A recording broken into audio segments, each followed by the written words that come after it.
இன்னும் அந்த பகுதியில் இருந்த நிலைகளை பார்க்கட்டும். காவல்துறை மிகச் சிறப்பாக பணியாற்றுறதுக்கு நான் மட்டும் சொல்லல. நடிகர் விஜய் தன்னுடைய பேச்சை துவங்குகின்ற ஆரம்ப நேரத்துல காவல்துறைக்கு ஒரு சல்யூட். இந்த சல்யூட் எதுக்கு வைக்கிறேன் தெரியுமா?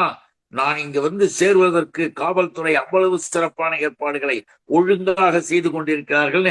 காவல்துறையினுடைய பணியை பாராட்டி இருக்காரு நடிகர் விஜய். நீ வந்து பின்னால் இருந்து வேடிக்கை பார்த்துட்டு காவல்துறை மேல குற்றம் சொல்லுகிறாய்.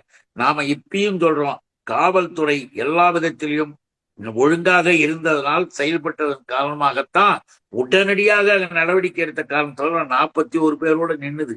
இல்லைன்னா இன்னும் அது பறந்து போய் இன்னும் நூற்றுக்கணக்கான பேர். உங்க கும்பமேளா பிஜேபி, உங்க நரேந்திர மோடி, உங்க அமித்ஷா அங்க போய் பாரு. ஏன் அங்க இருக்க போலீஸ்னா எத்தனை பேர் இறந்தார்கள் கூட இன்னும் கணக்கு சொல்லல. கும்பமேளா கூட்டத்துல செத்து போனவர்களை.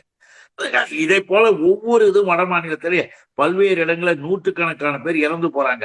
அதெல்லாம் வேடிக்கை பார்த்துட்டு கை தட்டிட்டு வர இங்க வந்து கதை பேசுகிறார். ஆகவே அவர் வன்மையாக கண்டிக்கிறேன். அவர் சொன்னதெல்லாம் அரசியல் பார்வைக்கு விஜய்க்கு ஆதரவாக பேசி விஜய் போடுற பிச்சையை எடுக்க வேண்டும், அவருடைய ஆட்களை ரசிகர்களை வச்சுக்கிட்டு வேலை வாங்கணும்னு திட்டம் போடுற. நீ எப்படி திட்டம் போட்டாலும் தமிழ்நாட்டில் எங்க நிறுவனம் டெபாசிட் அவுட் ஆகும். ஞாபகம். நேற்றுக்கு அதிமுக உறுப்பினர்கள் கருப்பு பேட்ச் அணிஞ்சிட்டு வந்தாங்க, அந்த கையில கருப்பு பட்டை அணிஞ்சிட்டு வந்தாங்க. இன்னைக்கு வந்து கிட்னி ஜாக்கிரதா அப்படிங்கிற பேட்ச் அணிஞ்சிட்டு வந்திருக்காங்க. அவங்க எதை செய்வது எதை பேசுவது என்பதெல்லாம் இல்லை. ஒரு நாளைக்கு செய்தி வரணும், பத்திரிகையில டிவியில செய்திகள்ல நம்மளை பத்தி பேசணும். இந்த அரசாங்கத்தை கண்டிச்சு பேசுறது, உள்ள பேசுறது, நீ பேசுனா உனக்கு ஒழுங்கான பதில் வந்துடுது. முதல்வரும் சொல்லுகிறார், அமைச்சர் பெருமக்களும் சொல்றாங்க.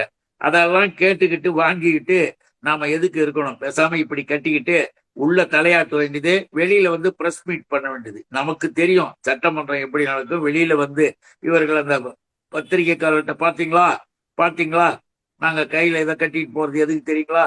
கிட்னி திருட்டு. அந்த திருட்டு, கிட்னி திருட்டு என்பதிலே உள்ளே விசாரணைகள் நடந்து கொண்டு மிக தெளிவாக மக்களை ஏமாற்றி செய்த அந்த கொடுமைகளை கொடூரத்தை செய்தவர்கள்லாம் யாருன்னு அரெஸ்ட் பண்ணிட்டு இருக்கிறாங்க. அதுல கூட 2 பேரு 3 பேருன்னும் போது அதை தூண்டி விட்டவர்கள அதிமுகவின் தொடர்புடையவர்கள் இருக்கிறாங்கன்றத முதல்ல எடப்பாடி தெரிஞ்சுக்கணும். எடப்பாடி கையில அந்த கருப்பு இதை தூக்கிட்டு வரும்போதே நாங்களும் அதுல இருக்கிறோம் அப்படின்னு உலகத்துக்கு சொல்றதுக்கு ஏத்த மாதிரி ஏடிஎம்கேவும் அதிலே இந்த கிட்னி திருட்டுல அது சம்பந்தப்பட்டவர்களும் இருக்கிறார்கள் என்பதுதான் நிதர்சனமான உண்மை. அதை முதல்ல மறைக்கிறதுக்கு இந்த நாடகம். கருத்துக்களை பகிர்ந்து கொண்டதற்கு நன்றி சார். அனைவருக்கும் வணக்கம், நன்றி, வாழ்க.